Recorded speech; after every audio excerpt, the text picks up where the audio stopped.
Hey, Pam McCoy here, www.theabundanthome.com, and today I wanted to come to you and talk to you about the habits of a professional. Are you a professional or are you an amateur? Are you somebody that just dabbles in whatever it is that you do?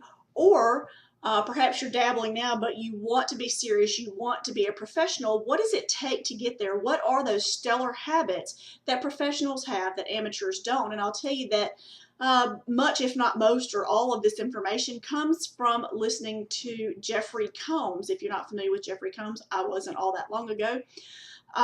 He is a business owner. He is a private coach. And let me tell you what, if you want to learn about being a professional, I highly encourage you to listen to him.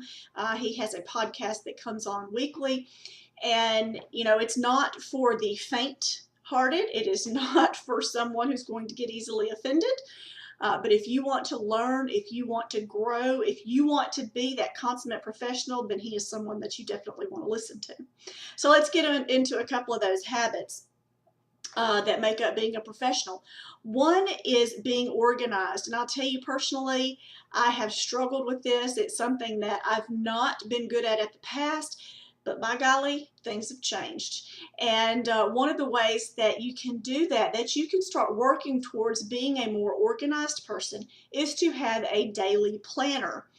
Particularly if you have any kind of business of your own, or you are a mom that is running a busy household with kids that you're taking to school and dance and baseball, and you've got shopping to do, and you're the one that takes care of the dog and paying the bills and all that kind of stuff.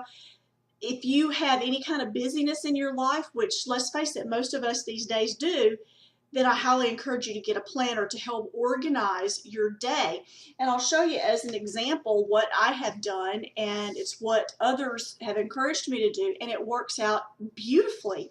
And that is to take a planner that has like hourly slots, even those half-hour slots, and you mark them off and you say, at this time I'm going to do this, I'm going to exercise, I'm going to read a book, read my Bible, I'm going to listen to audio, I'm going to walk the dogs, at this time I'm going to have breakfast, at this time I'm going to put an hour and a half into my business, at this time I'm going to go grocery shopping, at this time I'm going to spend time with my kids, we're going to go to the park, or whatever it is.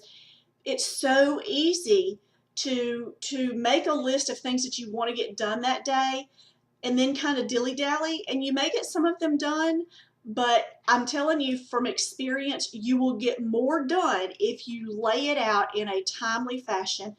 Just be sure to include some time there for downtime, 30-minute breaks, or a couple of hours with your family, or whatever it is. Be sure to include a little time like that. But being organized, being systematic about things that you do, being systematic in the style that you do things.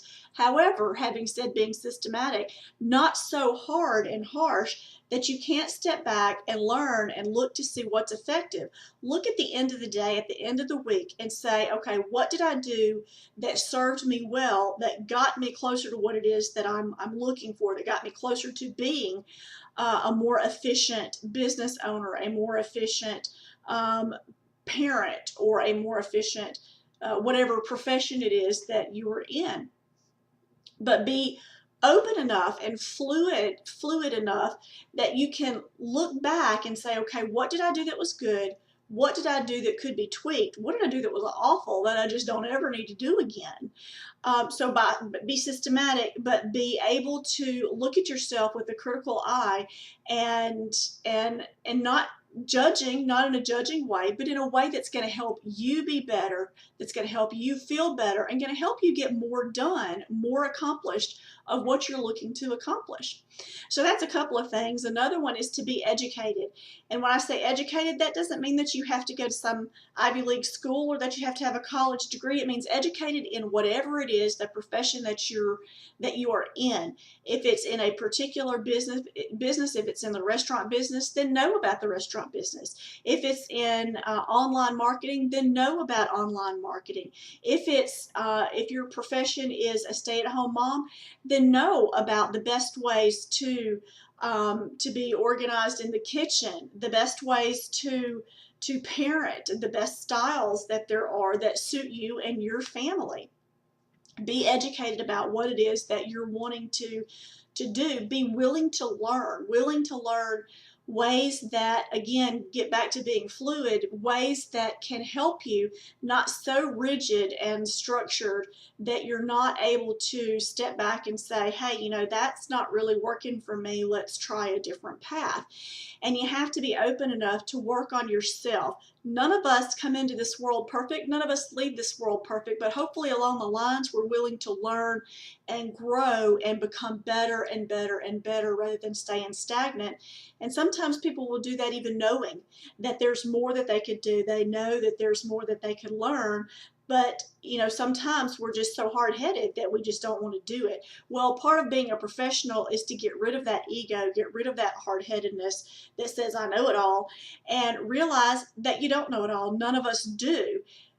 Look to those that are smarter and better in a particular field than you are. I've heard it said numerous times, you always want to be the dumbest one in the room, because that means there's so much that you can learn to make you better at what it is that you're wanting to be better at. If that's being a parent, if it's being a mailman, if it's being a carpenter, if it's being a business owner, whatever it is, these are some ways that will serve you well to becoming a better professional and get you into professional status and out of amateur status.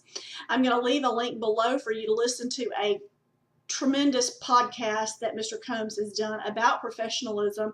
And again, put on your big girl pants, because it's not for the faint of heart. It's not for somebody who has a big chip on their shoulder. You have to be willing to look at yourself with a critical eye and listen with a critical ear and hear things that you can do better so that you can get to that professional status that you are seeking.